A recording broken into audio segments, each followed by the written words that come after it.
Everyone has a story. Stories have power. They help us understand. Jessop's Journal is a collection of powerful, positive, and inspirational stories. It's time for Jessop's Journal. Hi, this is Doug Jessop. Welcome to this episode of Jessop's Journal, where we share powerful, positive, and inspirational stories and music. Now, you noticed I've got all this fun green stuff around. Well, it's one of those features at Vega Media Studios, so yeah, I'm having some fun today. In today's episode, we're going to travel. We're going to do some gardening. We're going to chat with some very interesting people, but don't forget, objects with stories, oh, they're treasures remembered. And so here's a hint, okay? This is the cover to my grandfather's Bible. Yeah, it's seen better days. But Brandon Fugel, he's got a really nice one. So sit back, relax, and enjoy the show. This is Doug Jessop. In this episode of Jessop's Journeys, we're visiting with Devin Chavez with the Utah Division of State Parks. So Devin, there are how many state parks now in Utah? 46. 46, wow. Okay, now we're going to go to the top 5, okay? So everybody out there, get a piece of paper, see how many of these parks you have been to. So the number 5 is kind of a party place, I guess you'd kind of say. So what's the top 5 visited state park in Utah? Coming at number 5 is Jordanelle State Park. Okay, why do you think it's so popular?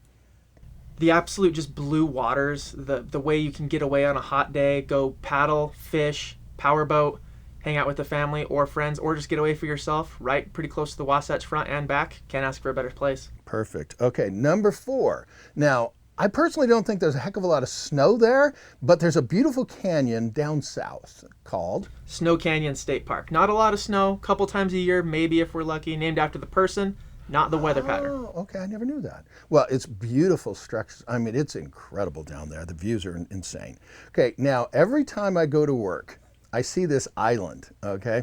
Now, I don't know if there's a heck of a lot of antelope out there, but I've seen some bison.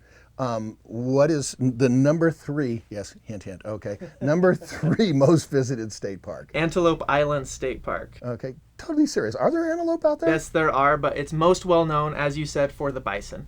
Around October every year, we have about 750 when we have the big Antelope Island Bison Roundup. Come check it out. So 750 bison, anywhere from there to 500, a lot to check out. Okay, now this next one has an unfortunate name, but it's apparently the number 2 visited state park, and apparently, I did not know, but it's got this weird little connection to the Grand Canyon. Dead Horse Point State Park coming in at number 2. Connection to the Grand Canyon is oftentimes when you're walking around the mall, you'll see a calendar. It'll say Grand Canyon, USA. It's actually a picture of Dead Horse Point State Park. Oh, that's funny. Okay, and the number one visited state park in Utah this year? 3rd year in a row, coming in first place, Sand Hollow State Park, down in between St. George and Washington Hurricane area. So now that's got the boating and the ATV. Yep, ATV connection. Big events go on out there. The last 2 Ironman championships were held out there. Anyone wanting to boat, OHV, hang out with family for a family reunion, just get away. That seems to be the place 3 years in a row now. Okay, and I'm going to put you on the spot. What is the website for the Utah Division of State Parks? Stateparks.utah.gov, sir. With another entry into Jessop's Journeys, people, places, and things you might not know about with Devin Chavez, I'm Doug Jessop for At Your Leisure. We'll be right back. There's a phrase, angels among us. Well, I think Candy Kinzer just might fit the bill. Candy, it's time to sign into Jessop's Journal. Oh, all right. In this episode of Jessop's Journal, I have Candy Kinzer with me today. Candy, thanks for coming on. My pleasure. Now, you are dressed in, this little white outfit. What kind of nurse are you? I am a hospice nurse. So for the people out there that don't quite understand what hospice means, can you help fill me in? To me, hospice is just everything I'd ever want to do because we make such a difference.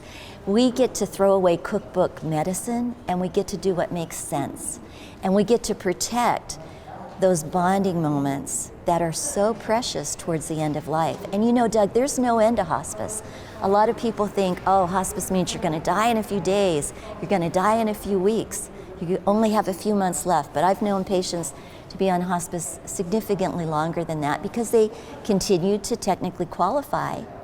We recently just had a patient who the hospital expected her to live maybe 3 days. We brought her home from the hospital where she could be with her husband, and she lived 3 weeks. To you, just not even just as a hospice nurse, but just as you as a person, what does quality of life mean to you? Connection, connection with other human beings. Okay. And that's kind of a challenge sometimes for our patients right now with COVID. Yeah. But to these patients, and to me, well, having someone give you eye-to-eye contact, have someone, hearing the voices of your loved ones around you, that's huge.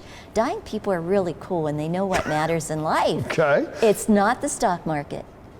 It's not even their favorite sports team. It's love, family, loved ones, peace. You've written down a bunch of stories.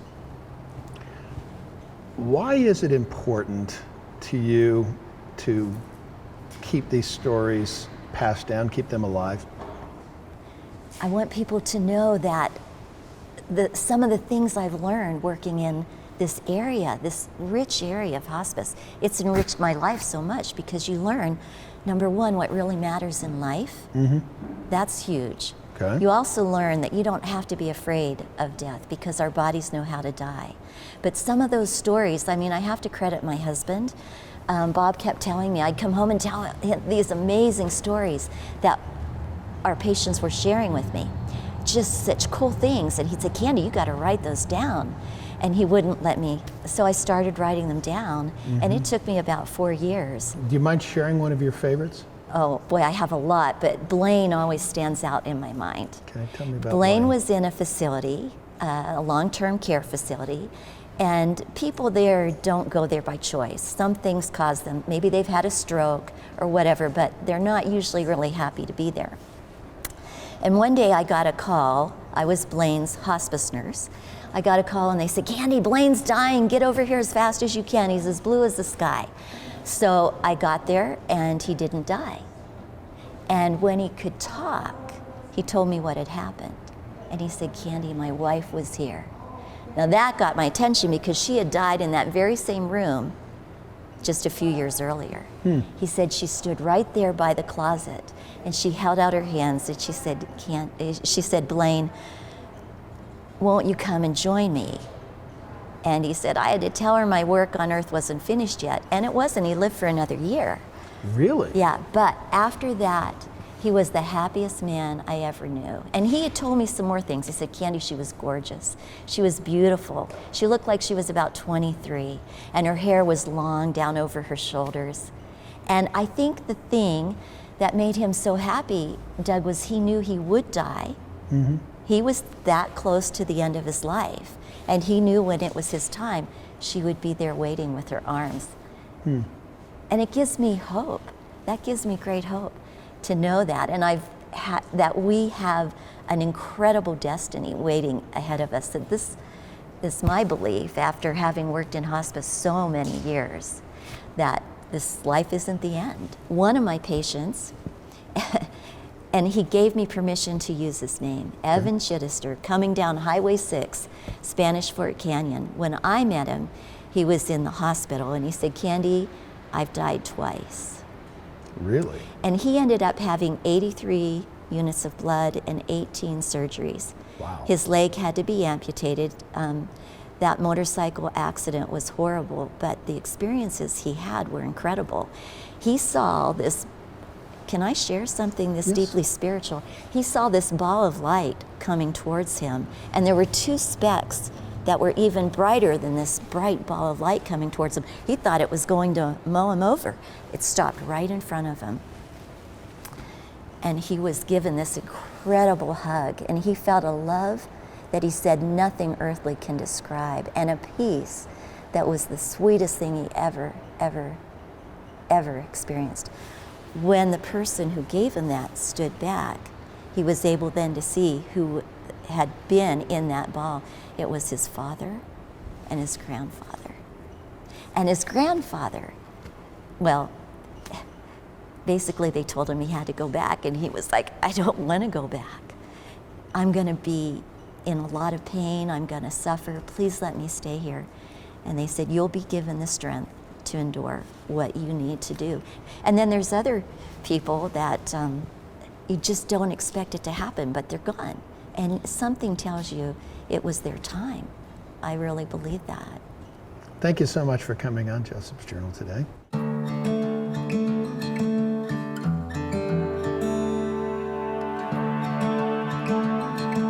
One of my favorite inspirational quotes is from Audrey Hepburn. She said, "To plant a garden is to believe in tomorrow."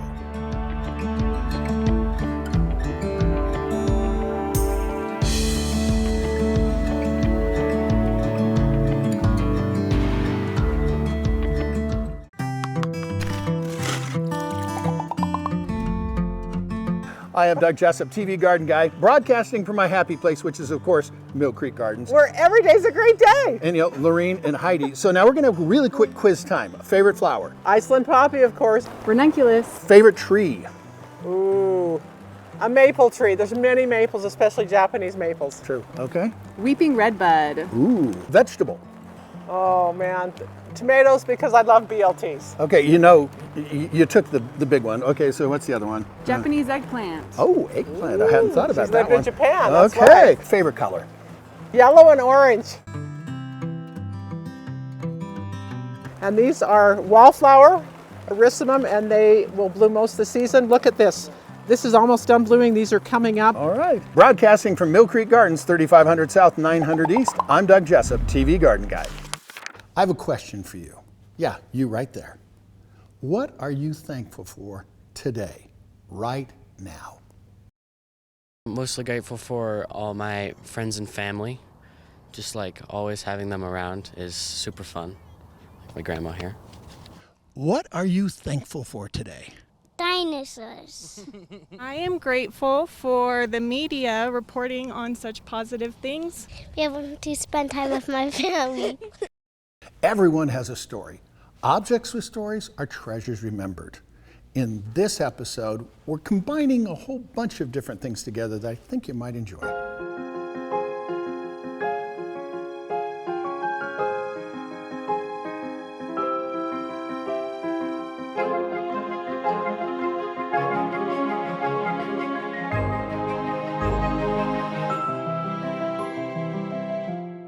Hi, it's Doug Jessop. With me today, Dr. Micah Christensen with Anthony's Fine Art.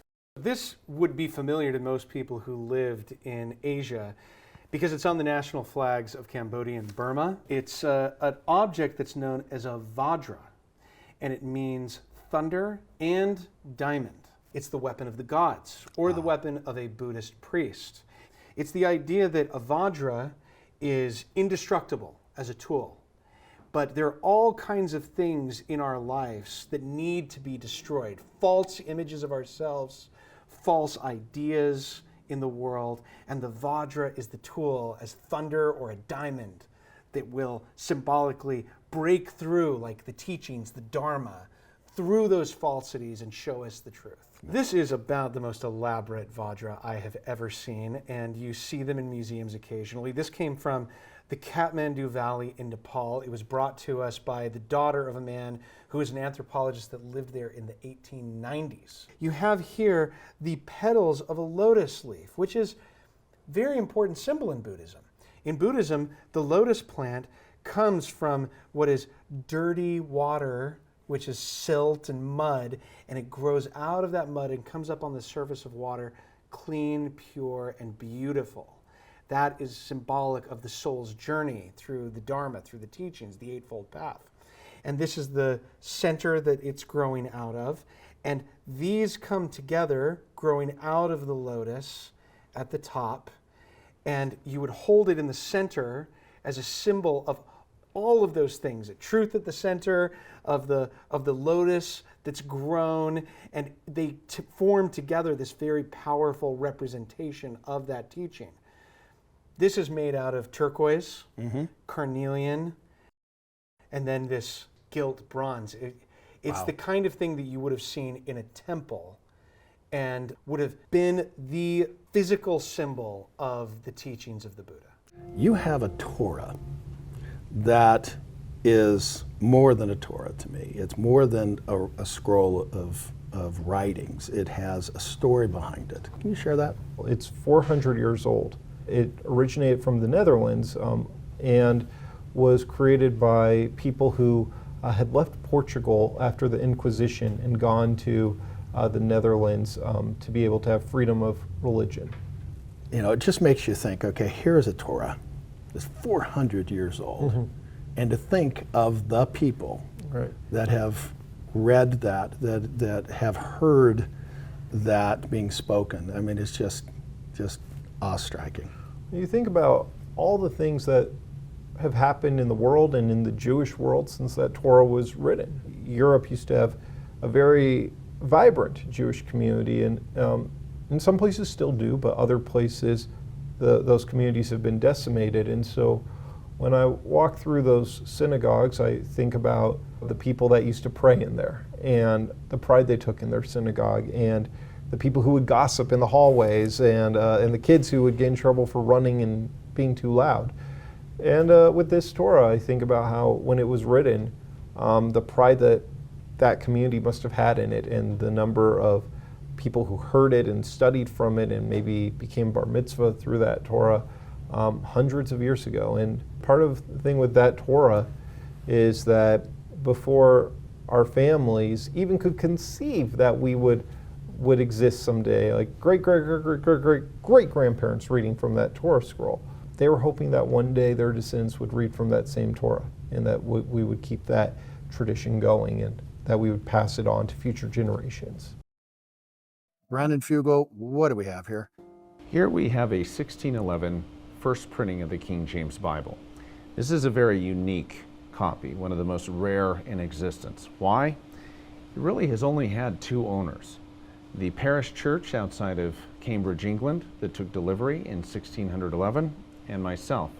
It made its way to me in September of 2019 as it was auctioned for the purpose of making repairs to the ancient 1200 AD structure where it resided for hundreds of years. Inside the cover, you have the inscription AD 1611, Bible belonging to the parish church, Melbourne. Some of the most striking portions are found in the genealogies of the Holy Scriptures that was commissioned by King James specifically for this first printing that literally changed history. Here you have God, Adam and Eve, the Garden of Eden depicted, as well as a whole line of genealogies that really open this very special ancient scripture. The first batch that were being printed, which we know for a fact that this was one of the very first to come off of the press, had an error in the book of Ruth, where they called Ruth a he, not a she. Upon finding the error, the printers had to reset the type for that whole page and then commence the work of the rest of the printing. This is one of the great he Bibles of the 1611 first printing, making this even more rare. So not only does this have an unbroken provenance or chain of title directly to me from the date of its printing, but this is also one of the very rare he Bible versions. Remember the good old days with the country doctor?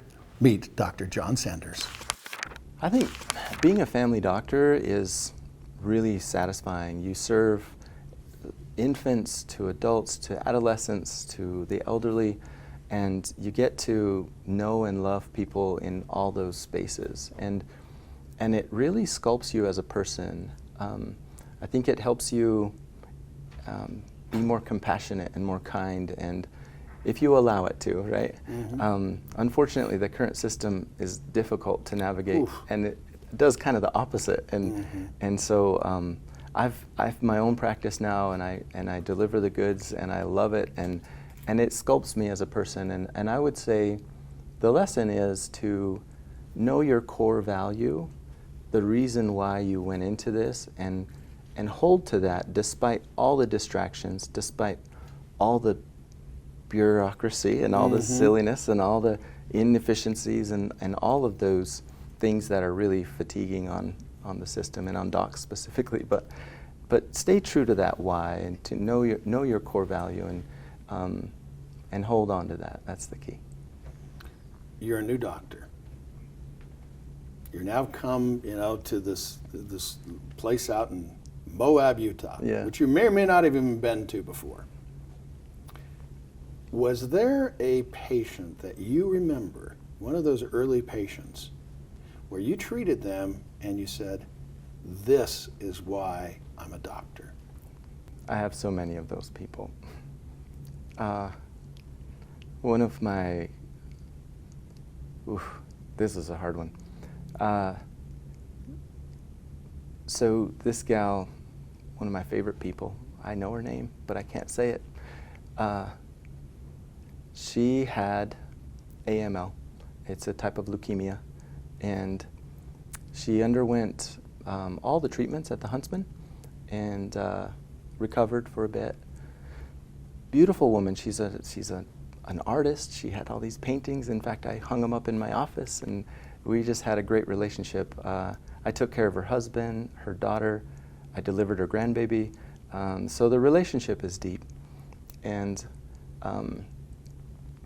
she came to my office about a year after being in remission, and she said, "Dr. Sanders,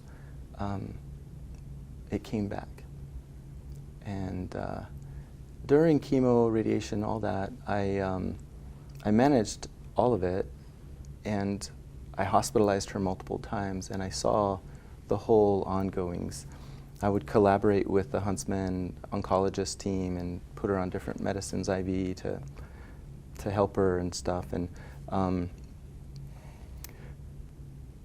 she came to me and she smiled and she was so happy. And I said, "What is going on?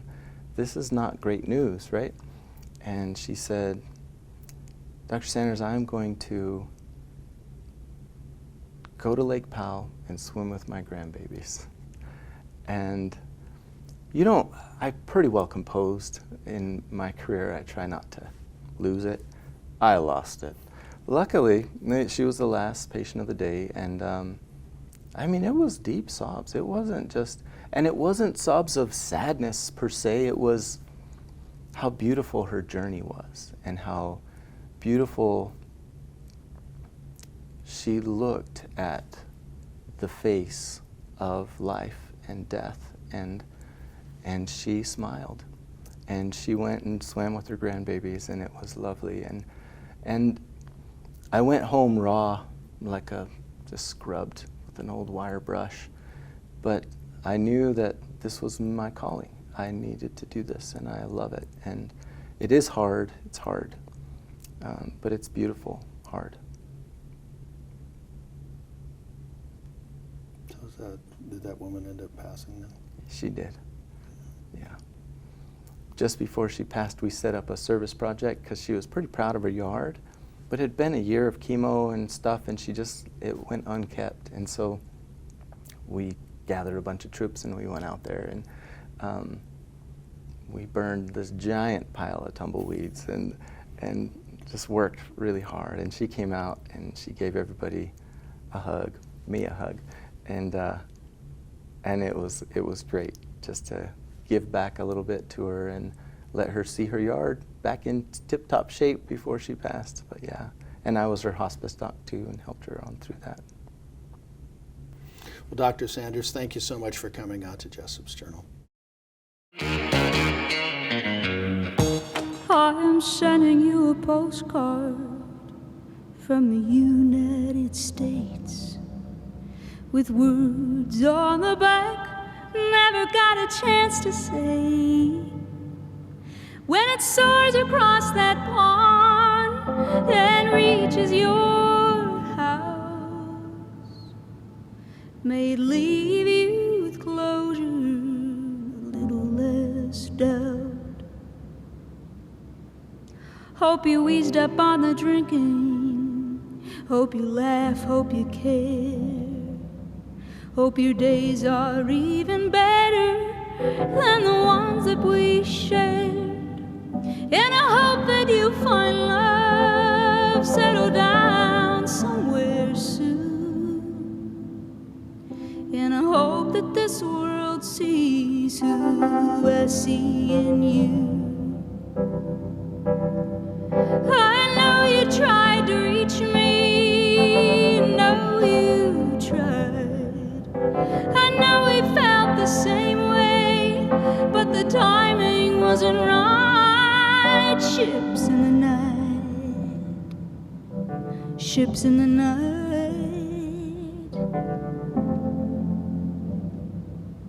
Since the last time I saw you, well, I've seen better days.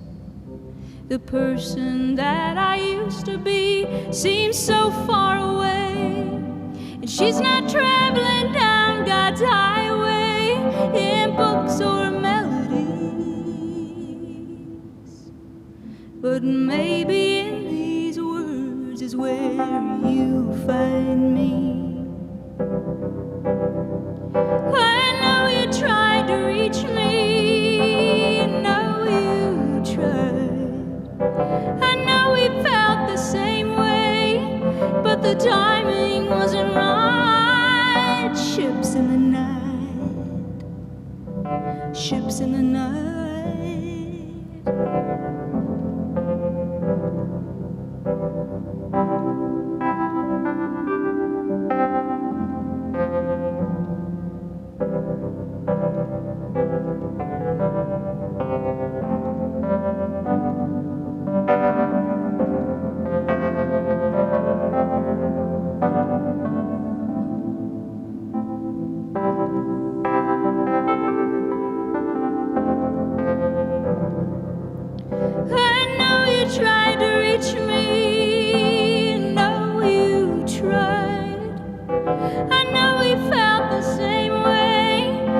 The timing wasn't right. Ships in the night, ships in the night, ships in the night.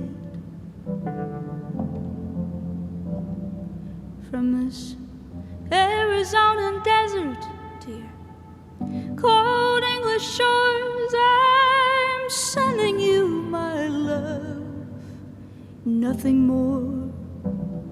I'm sending you my love and nothing more.